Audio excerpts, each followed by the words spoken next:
Present by Sony music.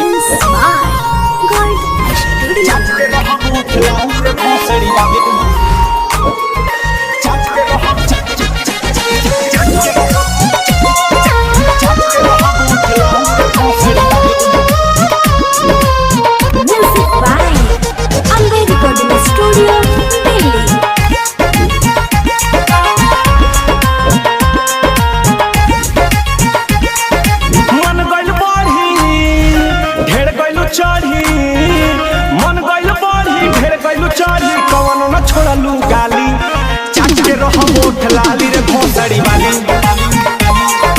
चाट के रह बोठ लाली रे भोसड़ी वाली। लड़का से अनबूढ़ सभे बजई है ताली रे ताली, चाट के रह बोठ लाली रे भोसड़ी वाली, चाट के रह बोठ लाली रे भोसड़ी वाली।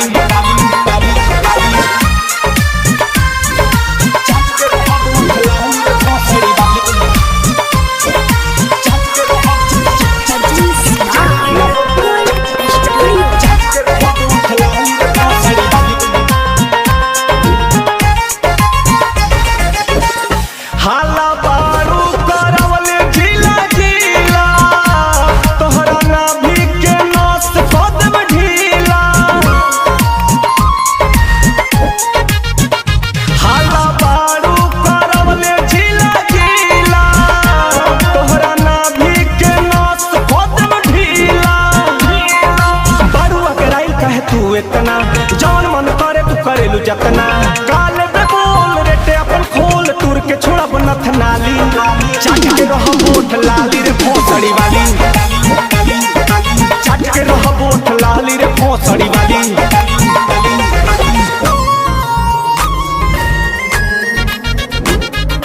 चाट के रह बोठ लाली रे भोसड़ी वाली।